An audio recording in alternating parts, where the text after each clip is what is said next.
राहुल गांधी ने प्राण प्रतिष्ठा कार्यक्रम पर उठाए प्रश्न, कहा अयोध्या में 22 जनवरी का कार्यक्रम राजनीतिक, ये बीजेपी और संघ का कार्यक्रम। राहुल गांधी बोले, मुझे धर्म का राजनीतिक फायदा नहीं उठाना है, प्राण प्रतिष्ठा में जो जाना चाहे वो जा सकते हैं। जहां तक धर्म की बात है, हम सब धर्मों के साथ ये कहना चाहते हैं कि जो भी जाना चाहता है जा सकता है, कांग्रेस पार्टी से जा सकता है। भारत जोड़ो न्याय यात्रा पर निकले राहुल गांधी का काफिला नागालैंड के कोहिमा पहुंचा। फुलवाड़ी में आज दोपहर रैली। राहुल गांधी मीडिया से भी मिले। कांग्रेस नेता जयराम रमेश ने न्याय यात्रा के दौरान बीजेपी के विकासवाद का उड़ाया मजाक।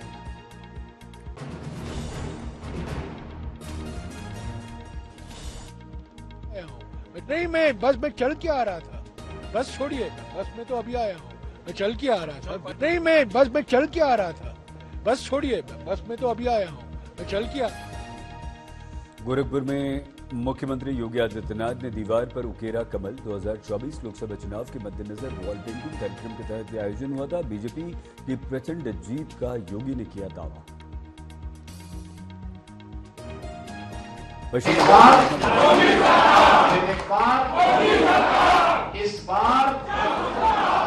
400 पार, इस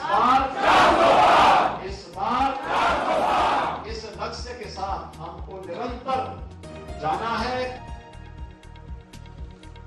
पश्चिम बंगाल के मिदनापुर में राम और सीता का बना मंदिर। टीएमसी विधायक जून माल्या ने राम सीता मंदिर का उद्घाटन किया।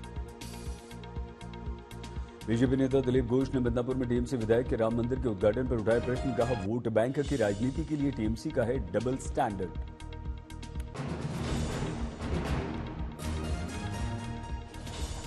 अयोध्या में प्राण प्रतिष्ठा से पहले मंदिरों की सफाई के संदेश का बीजेपी नेताओं पर असर। लखनऊ में हनुमान सेतु मंदिर में पूजन अर्चन के लिए पहुंचे रक्षा मंत्री राजनाथ सिंह ने मंदिर में विधिवत सफाई की। दिल्ली में हनुमान मंदिर पहुंचे केंद्रीय मंत्री अनुराग ठाकुर। मंदिर परिसर में साफ सफाई की। अयोध्या में रामलला की प्राण प्रतिष्ठा के निमंत्रण को स्वीकारने का संदेश दिया। महाराष्ट्र के डिप्टी सीएम देवेंद्र फडणवीस ने मुंब्रा देवी मंदिर में पूजा अर्चना की। मंदिर परिसर में साफ सफाई की। शिवसेना नेता के अयोध्या में राम मंदिर पर दिए बयान की निंदा की। बोले, फडणवीस, मंदिर निर्माण में शिवसेना का कभी कोई सहयोग नहीं। फलसफा मेरा है कि मूर्खों को मैं जवाब नहीं देता, लेकिन मैं इतना जरूर कहूंगा कि इस प्रकार से हिंदुओं का अपमान करना छोड़ दीजिए।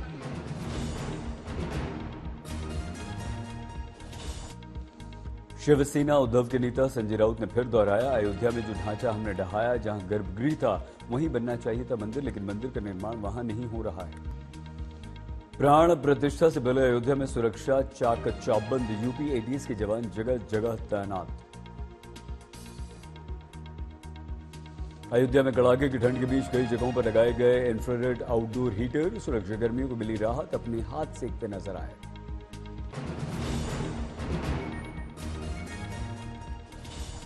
अयोध्या में आज से शुरू हुआ 7 दिन का रामलला की प्राण प्रतिष्ठा समारोह का शुभारंभ। 7 दिनों तक विशेष अनुष्ठान चलेंगे। प्रायश्चित, कर्मकुटी पूजन के साथ समारोह की शुरुआत। ब्रह्म मुहूर्त से ही सारे कार्यक्रम शुरू। 17 जनवरी को रामलला की मूर्ति को मंदिर में कराया जाएगा प्रवेश। प्राण प्रतिष्ठा से पहले पूरी की जाएगी संस्कारों की औपचारिक प्रक्रियाएं। 21 जनवरी तक सभी 7 अधिवासों का अनुष्ठान। जल, औषधि, गंध, घी, धान्य, शक्कर, पुष्प से जुड़े हैं ये अधिवास। 22 जनवरी को प्राण प्रतिष्ठा का शुभ मुहूर्त। 121 आचार्य करेंगे अनुष्ठान का संचालन।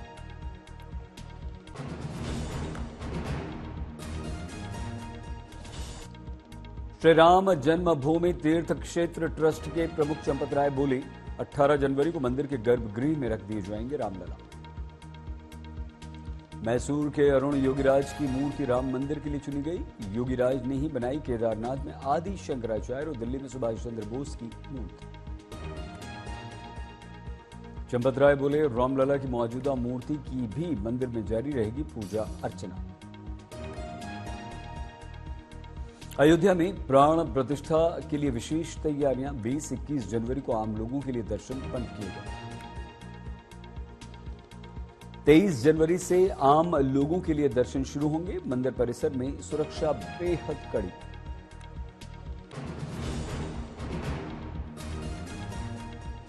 शिव श्री का भजन शेयर करते हुए प्रधानमंत्री नरेंद्र मोदी ने लिखा, राम भक्ति को खूबसूरत आवाज से उजागर करता ये भजन, मेरे प्रयास हमारी विरासत और संरक्षण में शिवश्री का भजन मददगार।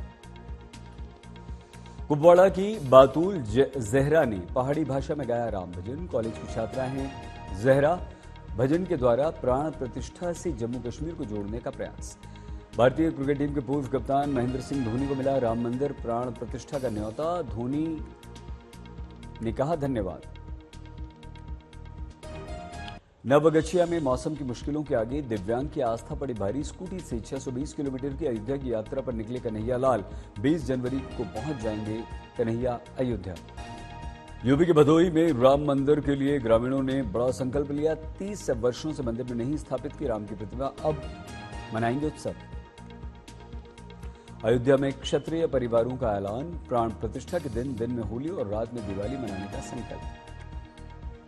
दिल्ली का सदर बाजार भी हुआ राममय। प्राण प्रतिष्ठा से पहले व्यापारिक संघ ने 4 किलोमीटर लंबी शोभा यात्रा निकाली। भारी संख्या में लोग हुए शामिल। प्राण प्रतिष्ठा को लेकर चंडीगढ़ में तैयारियां जोरों पर, कई बाजार सज रहे हैं।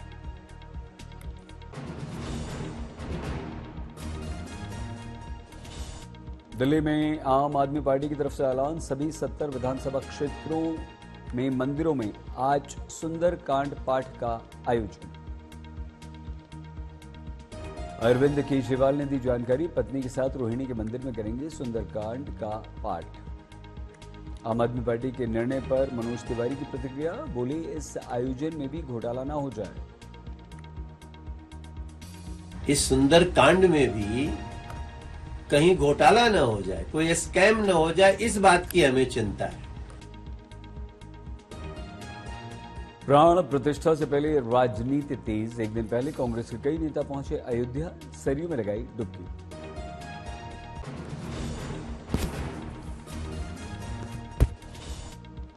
ओवैसी ने विपक्षी नेताओं के सॉफ्ट हिंदुत्व की राजनीति को वोट बैंक का दबाव बताया। बोले मोदी जी जो चाहते हैं विपक्ष वही करने पर मजबूर है, फिर बीजेपी और विपक्ष में अंतर क्या है, दोनों एक है। तो आप तो नरेंद्र मोदी की राह पर चल रहे हैं, जो वो कर रहे हैं आप वही करना चाह रहे हैं, तो आप में बीजेपी आरएसएस में क्या फर्क रहा है? यूपी के मथुरा की शाही ईदगाह से जुड़े मामले में हिंदू पक्ष को झटका। सर्वे कमिश्नर की नियुक्ति के आदेश पर सुप्रीम कोर्ट ने लगाई रोक। मथुरा की शाही ईदगाह से जुड़े मामले में सुप्रीम कोर्ट ने हिंदू पक्ष की दलील को कहा अधूरा। गोरखपुर में लगा मुख्यमंत्री योगी का जनता दरबार, लोगों की शिकायतें सुनी, अफसरों को शिकायतों पर अमल करने के लिए कहा।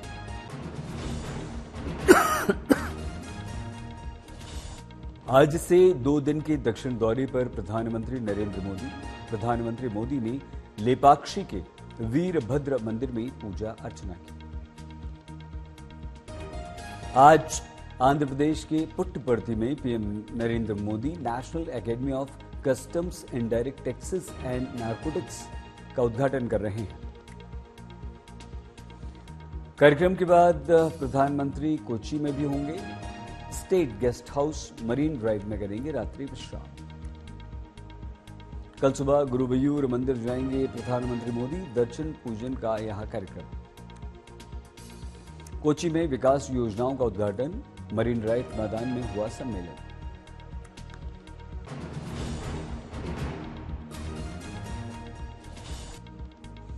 बिहार में एमएलसी खालिद अनवर ने आरजेडी नेताओं को कहा बड़बोला। बोले नीतीश के बिहार की जनता के दिलों पर राज करते हैं, किसी व्यक्ति के आशीर्वाद से नीतीश मुख्यमंत्री नहीं बने। ग्रेटर नोएडा में दादरी बाईपास पर कोहरे के चलते 10 गाड़ियां आपस में टकरा गईं, 6 से अधिक लोग घायल हुए हैं।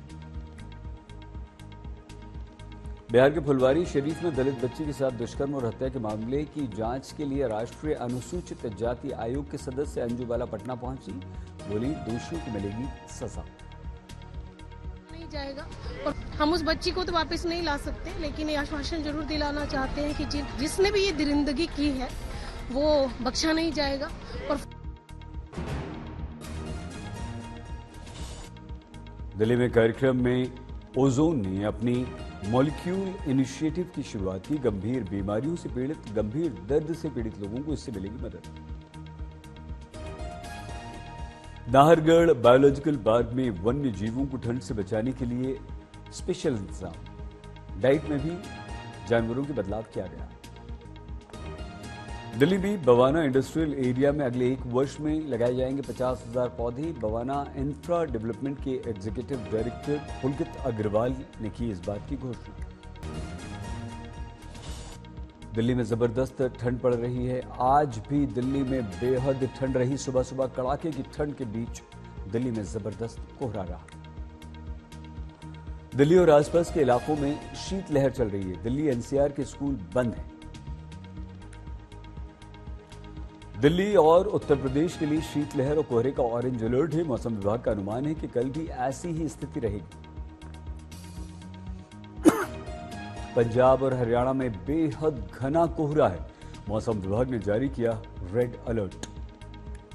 हमारे देश के 15 एयरपोर्ट पर कोहरे का जबरदस्त असर हुआ है। 6 एयरपोर्ट पर विजिबिलिटी बिल्कुल शून्य है।